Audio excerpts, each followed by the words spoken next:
ಯಾವಾಗ pen drive ನಿರ್ವಹಣೆಗೆ 4 ಸಚಿವರ ಟೀಮ್ ಮಾಡಿದ್ರು ಅಂತ ಹೆಸರನ್ನು ಕೂಡ ಹೇಳಿದ್ರು. ಈಗ ದೇವರಾಜೇಗೌಡ ಆರೋಪಕ್ಕೆ ಸಚಿವರು ಸರಣಿ ಸುದ್ದಿಗೋಷ್ಠಿಯನ್ನು ನಡೆಸಿದ್ದಾರೆ. ಆಫರ್ ಕೊಟ್ಟಾಗಲೇ ಅಮಿತ್ ಶಾ ಹೇಳಬೇಕಾಗಿತ್ತು. ಪೊಲೀಸ್ ವ್ಯಾನ್ನಲ್ಲಿ ಕೂತ್ ಹೇಳಿದ್ರೆ ಅದು ಸಾಕ್ಷಿ ಆಗುತ್ತಾ? ಸಚಿವರ ಕಮಿಟಿ ರಚಿಸೋದು ಬಿಟ್ಟು ನಮಗೆ ಬೇರೆ ಕೆಲಸ ಇಲ್ವಾ? ದೇವರಾಜೇಗೌಡ ವಿರುದ್ಧ ಮಾನನಷ್ಟ ಮೊಕದ್ದಮೆ ಹಾಕ್ತೀವಿ ಅಂತ ಎಚ್ಚರಿಕೆ ಕೊಟ್ಟಿದ್ದಾರೆ ಸಚಿವ ಚೆಲುವರಾಯಸ್ವಾಮಿ ಮತ್ತು ಖರ್ಗೆ. ದೇವರಾಜೇಗೌಡರ ಜೊತೆಲಾಗಲಿ ಇನ್ನೊಬ್ಬರ ಜೊತೆಲಾಗಲಿ ನಾ ದೇವರಾಜೇಗೌಡ ಯಾರು ಅಂತ ನೋಡಿಲ್ಲ. ನಿಮ್ಮ ಟಿ ವಿಲಿ ಬಂದ್ಮೇಲೆ ನೋಡಿರೋದು. ಅವ್ರಿಗೂ ನಮಗೂ ಯಾವತ್ತೂ ಯಾವುದೇ ವಿಚಾರದಲ್ಲೂ ಸಂಪರ್ಕ ಇಲ್ಲದೆ ಇರ್ತಕ್ಕಂಥ ವ್ಯಕ್ತಿ ಮತ್ತು ನಮ್ಮ ಬಗ್ಗೆ ಮಾತನಾಡ್ತಕ್ಕಂಥದಕ್ಕೆ ಅವನಿಗೆ ಯಾವ ನೈತಿಕ ಹಕ್ಕು ಇಲ್ಲ. ಅವರು ಈ ಒಂದು ಡೈವರ್ಟ್ ಯಾರೋ ಅವ್ರಿಗೆ ಹಿನ್ನೆಲೆ ಇರ್ತಕ್ಕಂಥ ಇದರಲ್ಲಿ ಯಾರಿದ್ದಾರೆ ಅನ್ನೋದನ್ನು ಇಲಾಖೆ ತನಿಖೆ ಮಾಡ್ತಾ ಇರ್ತಕ್ಕಂಥ ತನಿಖಾ ಸಂಸ್ಥೆ ಹುಡುಕಬೇಕು. ಅವರು ಅದನ್ನು ಡೈವರ್ಟ್ ಮಾಡಲಿಕ್ಕೋಸ್ಕರ ಏನು ದೇವರಾಜೇಗೌಡರನ್ನ ಉಪಯೋಗಿಸ್ಕೋತಾ ಇದ್ದಾರೋ ಅವರನ್ನು ಯಾರು ಅಂತ ಹೇಳಿ ಇಲ್ಲಿ ಕಂಡುಹಿಡಬೇಕಾದ್ದು ಭಾಳ ಮುಖ್ಯವಾಗಿದೆ. ಏನಾದ್ರೂ ಈ ಏನು ರೆಪ್ಯುಟೇಷನ್ ಇರೋ ಕುಟುಂಬ ಅಂತ ಹೇಳಿದ್ರೆ ನಾನು ಹೆಸರು ಹೇಳಲಿಕ್ಕೂ ಹೋಗಲ್ಲ. ಸೊ ಸಾಧ್ಯವಾದರೆ ಅವರಿಗೆ ಈ ರಾಜ್ಯದ ಜನ ಅನೇಕ ಬಾರಿ ಆಶೀರ್ವಾದ ಮಾಡಿದ್ದಾರೆ. ಅವರು ಮಾಡಬೇಕಾಗಿರೋದು ಇಷ್ಟೇ, ಪ್ರಜ್ವಲ್ ರೇವಣ್ಣನ ಕರೆಸಿ ತನಿಖೆಗೆ ಕೊಡಿಸ್ತಕ್ಕಂಥ ಕೆಲಸವನ್ನು ಅವ್ರು ಮಾಡ್ಬೋದು. ಅದು ಬಿಟ್ಟರೆ ಕೇಂದ್ರ ಸರ್ಕಾರವನ್ನು ಉಪಯೋಗಿಸ್ಕೊಂಡು ನಮ್ಮ ರಾಜ್ಯದ ಪೊಲೀಸ್ ಇಲಾಖೆ ಅವ್ರನ್ನ ಕರೆಸೋವಂಥ ಪ್ರಯತ್ನವನ್ನು ಮಾಡಬೇಕು. ಇವೆರಡು ಆದಾಗ ಇದಕ್ಕೇನಾದ್ರು ಒಂದು ನ್ಯಾಯ ಸಿಗುತ್ತೆ, ಇದಕ್ಕೇನಾದ್ರು ಒಂದು ಸೂಕ್ತವಾದಂಥ ಅಲ್ಟಿಮೇಟ್ ಉತ್ತರ ಸಿಗುತ್ತೆ. DKS ಅವರಿಗೆ ಮತ್ತು ಸಿದ್ದರಾಮಯ್ಯ ಅವರಿಗೆ ಬದನಾಮ್ ಮಾಡೋಕ್ಕೆ ಅವತ್ತೇ ಹೇಳ್ಬೋದಾಗಿತ್ತಲ್ಲ. ಅವರು 100 ಕೋಟಿ ರೂಪಾಯಿ ಆಫರ್ ಇದೆ ಅಂದರೆ ಮತ್ತೆ ಅವತ್ತೇ ಅಮಿತ್ ಶಾ ಅವ್ರಿಗೆ ಹೇಳ್ಬೋದಾಗಿತ್ತಲ್ಲ, ಸರ್ ನನಗೆ 100 ಕೋಟಿ ಆಫರ್ ಕೊಟ್ಟಿದ್ದಾರೆ, ಇದನ್ನು ತನಿಖೆ ಮಾಡಿಸಿ ಅಂತ ಅಮಿತ್ ಶಾ ಹೇಳ್ಬೋದಾಗಿತ್ತಲ್ಲ. ಅಮಿತ್ ಶಾ ಅವ್ರಿಗೆ ಹೇಳ್ಬೋದಾಗಿತ್ತಲ್ಲ, ಯಾಕೆ ಹೇಳಿಲ್ಲ? CBI IT ED ರೇಡ್ ಮಾಡಿಸ್ಬೋದಾಗಿತ್ತಲ್ಲ, ಯಾಕೆ ಹೇಳಿಲ್ಲ?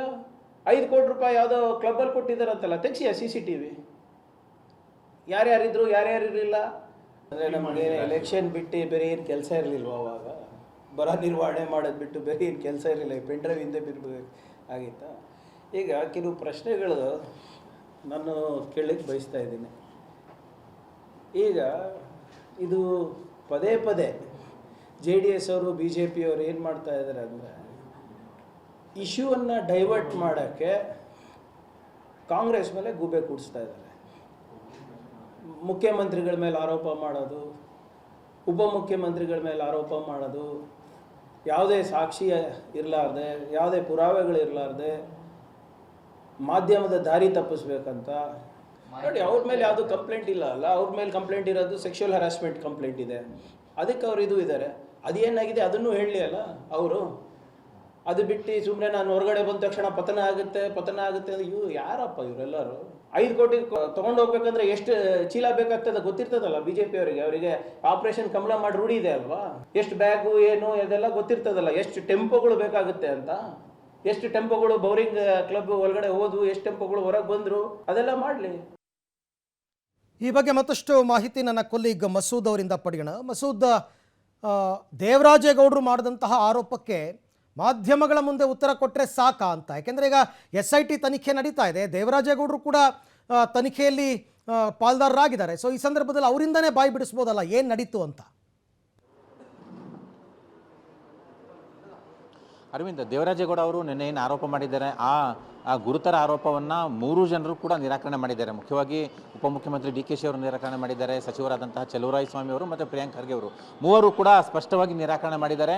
ಒಬ್ಬ ಆರೋಪಿಯಾಗಿರುವ ದೇವರಾಜೇಗೌಡನ ಮಾತನ್ನು ಸೀರಿಯಸ್ ಆಗಿ ತಗೊಳ್ಳೋ ಅಗತ್ಯ ಇಲ್ಲ, ಏನೇನೋ ಒದರ್ತಾ ಇದ್ದಾರೆ, ಸುಮ್ಮನೆ ಉಡಾಫಿಯಾಗಿ ಮಾತಾಡ್ತಾ ಇದ್ದಾರೆ, ಪಬ್ಲಿಸಿಟಿಗೆ ಮಾತಾಡ್ತಾ ಇದ್ದಾರೆ ಅನ್ನುವಂಥ ಆರೋಪ ಮಾಡ್ತಾ ಇದ್ದಾರೆ. ಜೊತೆಗೆ BJP JDS ಇಡೀ ಪ್ರಕರಣದಲ್ಲಿ ದಿಕ್ಕು ತಪ್ಪಿಸುವಂತಹ ಕೆಲಸ ಮಾಡ್ತಾ ಇದ್ದಾರೆ. ಮುಖ್ಯವಾಗಿ ಏನಾಗಬೇಕು, ಸಂತ್ರಸ್ತರಿಗೆ ಸಾಂತ್ವನ ಹೇಳಬೇಕು. ಸಂತ್ರಸ್ತೆಯರ ಬಗ್ಗೆ BJP JDS ನಾಯಕರು ಮಾತೇ ಆಡೋದಿಲ್ಲ, ಅದರ ಬದಲಾಗಿ ಪೆನ್ ಡ್ರೈವ್ ವಿಚಾರ ಇಟ್ಕೊಂಡು ತನಿಖೆಯ ಹಾದಿ ದಿಕ್ಕು ತಪ್ಪಿಸ್ತಾ ಇದ್ದಾರೆ ಅನ್ನುವಂತಹ ಆರೋಪವನ್ನು ಮಾಡಿದ್ದಾರೆ. ಜೊತೆಗೆ ದೇವರಾಜೇಗೌಡ ಅವರು ಅಷ್ಟು ಆರೋಪ ಮಾಡ್ತಾರಲ್ಲ, ಅಷ್ಟೊಂದು ಡಾಕ್ಯುಮೆಂಟ್ ಇದ್ದಿದ್ರೆ ಅವರು ಲೋಕಾಯುಕ್ತಕ್ಕಾದರೂ ತನಿಖೆ ಏನು ಸಾಕ್ಷ್ಯ ಕೊಡಲಿ, ಲೋಕಾಯುಕ್ತ ತನಿಖೆ ಮಾಡುತ್ತೆ ಅನ್ನುವಂಥ ಹೇಳಿಕೆಯನ್ನು ಕೂಡ DCM ಕೊಟ್ಟಿದ್ದಾರೆ.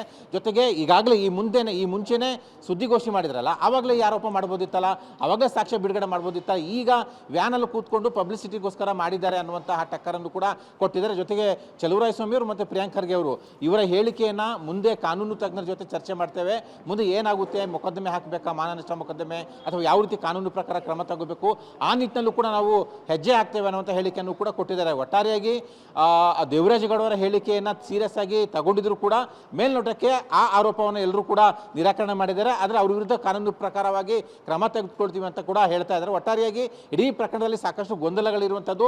ಈಗ ಎಲ್ಲೋ ಒಂದು ಕಡೆ ದೇವರಾಜೇಗೌಡ ಅವರ ಆರೋಪದಿಂದಲೂ ಕೂಡ ಎಲ್ಲೋ ಒಂದು ಕಡೆ ಒಂದು ಆತಂಕ ಸರ್ಕಾರದ ಮಟ್ಟದಲ್ಲಿ ಸಚಿವರ ಮಟ್ಟದಲ್ಲಿ ನಡೀತಾ ಇದೆ ಅನ್ನೋಂಥದ್ದು ಕೂಡ ಕೇಳಿ ಬರ್ತಿದೆ. Arvind. Okay Masood, thank you. ತಮ್ಮೆಲ್ಲ ಮಾಹಿತಿಗೆ ಧನ್ಯವಾದ. ದೇವರಾಜೇಗೌಡರಿಗೆ ಕಾನೂನು ಮುಖಾಂತರನೇ ಉತ್ತರ ಕೊಡ್ಬೋದು, ಕಾನೂನು ಮುಖಾಂತರವೇ ಉತ್ತರವನ್ನು ಪಡ್ಕೋಬೋದು ಇವ್ರು ಮಾಡಿರ್ತಕ್ಕಂಥ ಆರೋಪ ಸತ್ಯನ ಸುಳ್ಳ ಅಂತ. ಆ ನಿಟ್ಟಿನಲ್ಲಿ ಆಡಳಿತಾರೂಢ ಕಾಂಗ್ರೆಸ್ ಯಾವ ರೀತಿ ಮುಂದುವರಿಯುತ್ತೆ ಅಂತ ನೋಡೋಣ.